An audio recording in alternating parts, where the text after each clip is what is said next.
यह एक काफ़ी पुरानी बहस है कि संभोग के वक्त क्षत्रिय और पुरुष में से कौन ज़्यादा आनंद उठाता है। इस बारे में सबके अलग अलग मत हो सकते हैं। हिंदुओं के प्रसिद्ध धर्म ग्रंथ महाभारत और ग्रीक यूनान के धर्म ग्रंथ में इस प्रश्न का जवाब देती दो कथाएं हैं और आश्चर्यजनक रूप से दोनों पौराणिक कथाओं का निष्कर्ष एक ही है।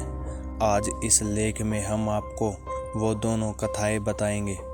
जब युधिष्ठिर ने पितामह भीष्म से किया यह प्रश्न, एक बार युधिष्ठिर पितामह भीष्म के पास गए और बोले, हे तातश्री, क्या आप मेरी एक दुविधा सुलझाएंगे? क्या आप मुझे सच सच बताएंगे कि क्षत्रिय और पुरुष दोनों में से वो कौन है जो संभोग के समय ज़्यादा आनंद को प्राप्त करता है? भीष्म बोले, इस संबंध में तुम्हें भंगस्वाना और सकरा की कथा सुनाता हूँ, जिसमें तुम्हारे सवाल का जवाब छुपा है। बहुत समय पहले भंगस्वाना नाम का एक राजा रहता था। वह न्यायप्रिय और बहुत यशस्वी था, लेकिन उसका कोई पुत्र नहीं था।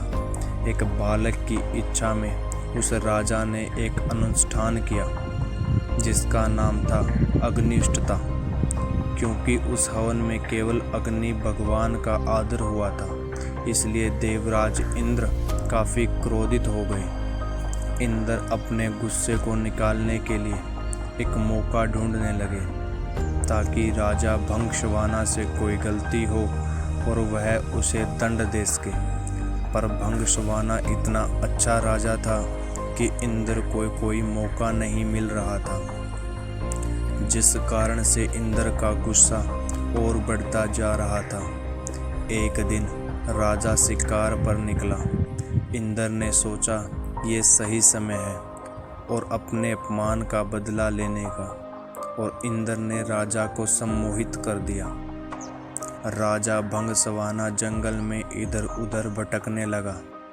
अपनी सम्मोहित हालात में वह सब सुध बुध खो बैठा।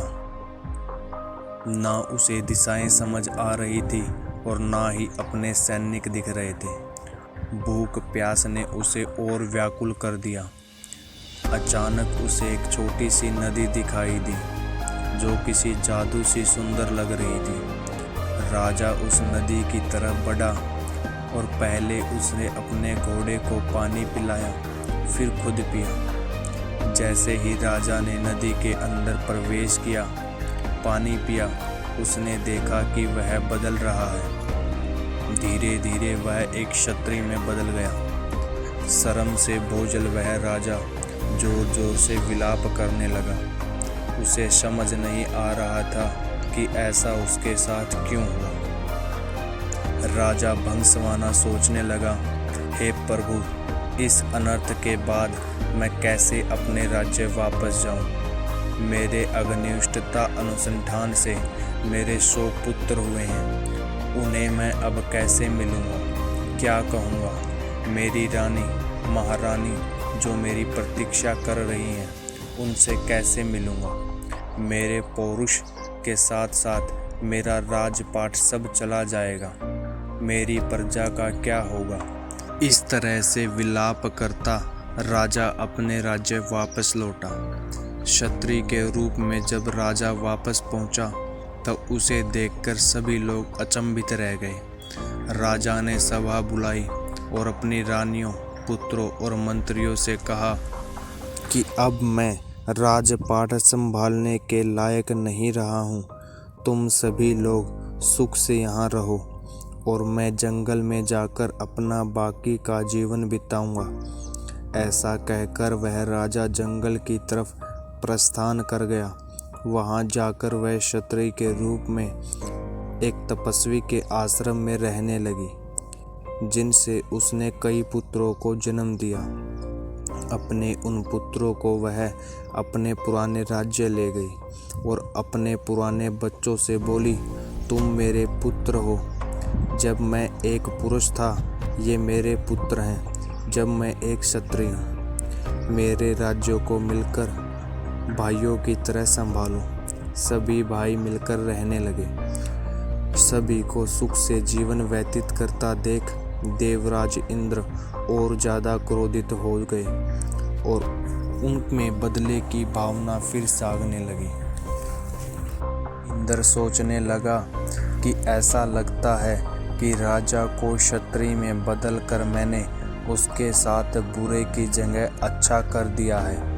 ऐसा कहकर इंद्र ने एक ब्राह्मण का रूप धरा और पहुंच गया राजा भंगस्वाना के राज्य में। वहां जाकर उसने सभी राजकुमारों के कान भरने शुरू कर दिए। इंद्र के भड़काने की वजह से सभी भाई आपस में लड़ पड़े और एक दूसरे को मार डाला। जैसे ही भंगस्वाना को इस बात का पता चला तो वह तुरंत राज्य लौट आया। ब्राह्मण के रूप में इंद्र राजा के पास पहुंचा और पूछा कि वह क्यों रो रही है। भंगस्वाना ने रोते रोते पूरी घटना इंद्र को बताई तो इंद्र ने अपना असली रूप दिखाकर राजा को उसकी गलती के बारे में बताया। इंद्र ने कहा, क्योंकि तुमने सिर्फ अग्नि को पूजा और मेरा अनादर किया, इसलिए मैंने तुम्हारे साथ यह खेल रचा। यह सुनते ही भंगस्वाना इंद्र के पैरों में गिर गया और अपने अनजाने में किया अपराध के लिए क्षमा मांगी। राजा की ऐसी दयनीय दशा देखकर इंद्र को दया आ गई। इंद्र ने राजा को माफ़ करते हुए अपने पुत्रों को जीवित करवाने का वरदान दिया। इंद्र बोले, हे क्षत्रिय रूपी राजन, अपने बच्चों में से किन्हीं एक को जीवित कर लो। भंगस्वाना ने इंद्र से कहा, अगर ऐसी बात है तो मेरे उन पुत्रों को जीवित कर दो जिन्हें मैंने क्षत्रिय की तरह पैदा किया है। हैरान होते हुए इंद्र ने इसका कारण पूछा तो राजा ने जवाब दिया, हे इंद्र, एक क्षत्रिय का प्रेम एक पुरुष के प्रेम से बहुत अधिक होता है, इसलिए मैं अपनी कोख से जन्मे बालकों का जीवन दान मांगती हूँ। भीष्म ने इस कथा को आगे बढ़ाते हुए युधिष्ठिर को कहा कि इंद्र यह सब सुनकर प्रसन्न हो गए और उन्होंने राजा के सभी पुत्रों को जीवित कर दिया। उसके बाद इंद्र ने राजा को दोबारा पुरुष रूप देने की बात की। इंद्र बोले, तुमसे खुश होकर हे भंगस्वाना, मैं तुम्हें वापस पुरुष बनाना चाहता हूँ, पर राजा ने साफ मना कर दिया। क्षत्रिय रूपी भंगस्वाना बोला, हे देवराज इंद्र, मैं क्षत्रिय रूप में ही खुश हूँ और क्षत्रिय ही रहना चाहता हूँ। यह सुनकर इंद्र उत्सुक हो गए और पूछ बैठे कि ऐसा क्यों राजन? क्या तुम वापस पुरुष बनकर अपना राजपाट नहीं संभालना चाहते? भंगस्वाना बोला, क्योंकि संभोग के समय क्षत्रिय को पुरुष से कई गुना ज़्यादा आनंद, तृप्ति और सुख मिलता है, इसलिए मैं क्षत्रिय ही रहना चाहूँगा। इंद्र ने तथास्तु कहा और वहाँ से प्रस्थान किया। भीष्म बोले, हे युधिष्ठिर, यह बात स्पष्ट है कि क्षत्रिय को संबंधों के समय पुरुष से ज़्यादा सुख मिलता है। ऐसी ही एक कहानी का वर्णन ग्रीक धर्म ग्रंथों में है, चलिए उसको भी जानते हैं। त्रेसियास नाम का एक राजा अपने युवा दिनों में एक बार जंगल में शिकार करने गया।